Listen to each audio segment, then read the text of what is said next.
Halo, selamat datang kembali di pertemuan terakhir mata kuliah pemasaran sosial di era digital. Pada pertemuan ke-14 ini, saya ingin mengajak Anda untuk sejenak merefleksikan perjalanan pembelajaran kita. Dari memahami dasar-dasar pemasaran sosial, membandingkannya dengan pemasaran komersial, hingga mempraktekkan pemasaran sosial melalui kerangka kerja yang sistematis.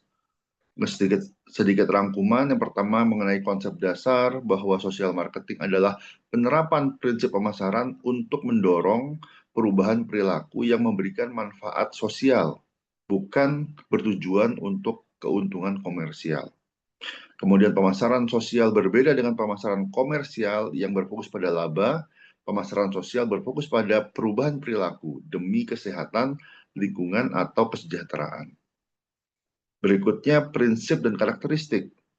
Orientasi konsumen dan nilai pertukaran atau exchange value sama-sama dimiliki pada pemasaran sosial maupun pemasaran komersial. Kemudian sama-sama menggunakan segmentasi, targeting, positioning, atau STP untuk memilih audiens yang tepat. Kemudian pada pemasaran sosial juga menggunakan marketing mix baik 4P maupun 7P untuk merancang intervensi perubahan perilaku masyarakat.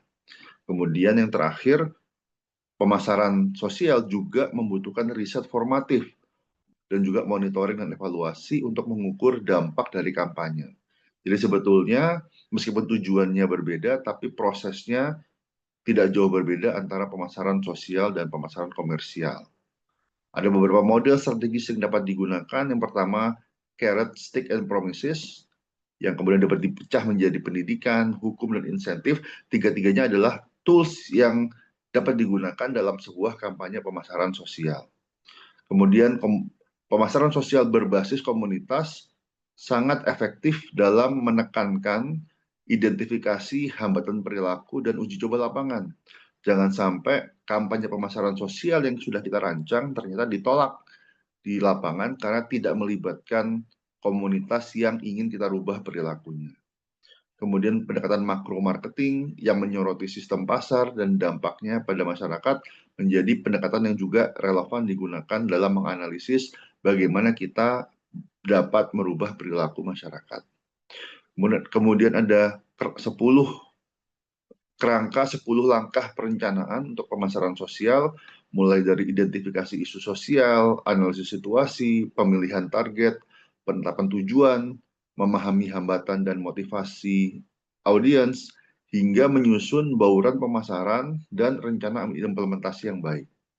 Pendekatan ini memastikan kampanye sosial memiliki arah yang jelas, strategi berbasis data, serta tujuan yang dapat diukur dan dimonitor secara berkala. Kemudian pentingnya audience insight dan juga positioning. Di sini pemasaran sosial harus memahami audience melalui barriers, benefit, motivation, competition, dan juga influential others. Sehingga dalam merubah perilaku, kita tidak hanya merubah perilaku individu, tapi kita juga melibatkan berbagai macam faktor, baik internal maupun eksternal yang dapat menentukan perubahan perilaku tersebut. Kemudian merancang positioning statement agar perilaku yang diinginkan terlihat lebih bernilai bagi audiens dibandingkan alternatif perilaku yang lama. Kemudian pentingnya etika, artinya kita tidak boleh memanipulasi, kita perlu menghormati kebebasan individu, dan juga melaksanakan kebijakan yang berbasis bukti. Artinya kampanye pemasaran sosial kita harus dijalankan secara ilmiah dan sistematis.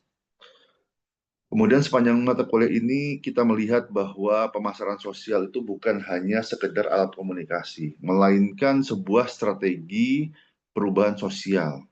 Mari kita refleksikan beberapa hal yang penting. Yang pertama adalah era digital sebagai akselerator.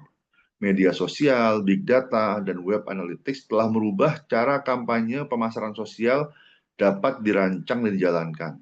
Saat ini pesan bisa menyebar lebih cepat, namun juga harus bersaing dengan banyak distraksi digital dan juga misinformasi. Sehingga mengkomunikasikan kampanye pemasaran sosial di era digital menjadi lebih menantang bagi pelaku pemasaran sosial. Kemudian tantangan wicked problems.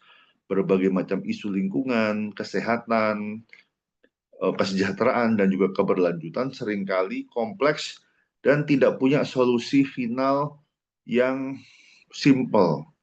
Jadi wicked problem, kompleks problem membutuhkan solusi yang juga kompleks, sehingga membutuhkan kolaborasi lintas pihak.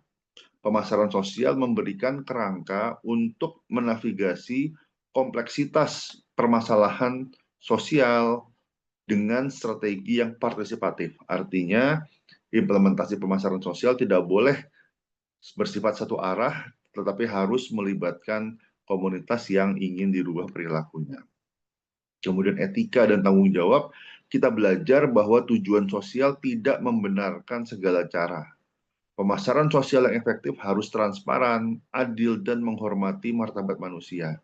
Artinya kita tidak boleh memperlakukan audiens kita seperti misalnya merendahkan mereka, memaksa mereka, mengatur mereka tanpa ada proses empowerment. Kemudian pentingnya kolaborasi dan inovasi. Di sini banyak sekali kampanye yang sukses seperti kampanye suami siaga maupun program lingkungan di Amerika Serikat itu lahir dari kolaborasi antara pemerintah, LSM, bisnis, dan masyarakat. Sehingga di sini pentingnya pemasaran sosial untuk membangun network dan memastikan kampanye tersebut berkelanjutan. Di era digital, terdapat berbagai inovasi seperti gamifikasi, crowdsourcing, serta berbagai macam platform digital yang membuka peluang baru. Misalnya platform donasi crowdfunding Kita Bisa yang banyak digunakan oleh kampanye pemasaran sosial untuk menggalang dana. Kemudian sebagai penutup mata kuliah ini, saya ingin menekankan bahwa pemasaran sosial di era digital adalah tentang memberdayakan masyarakat untuk berubah, bukan untuk memaksakan perubahan sesuai keinginan dari pelaksana. Peran Anda adalah sebagai calon pemimpin, akademisi, dan praktisi, yaitu merancang intervensi yang etis, yang berbasis bukti, serta relevan dengan kebutuhan nyata masyarakat. Saya berharap bahwa mata kuliah ini tidak hanya memberikan Anda pengetahuan, tapi juga menginspirasi Anda untuk berkontribusi dalam memecahkan tantangan sosial melalui strategi pemasaran yang cerdas dan bertanggung jawab. Terima kasih atas partisipasi Anda selama perkuliahan ini secara daring. Selamat melanjutkan perjalanan akademik dan profesional Anda. Semoga apa yang kita pelajari dapat menjadi bekal untuk membuat perubahan positif di masyarakat. Demikian, saya tutup. Assalamualaikum warahmatullahi wabarakatuh.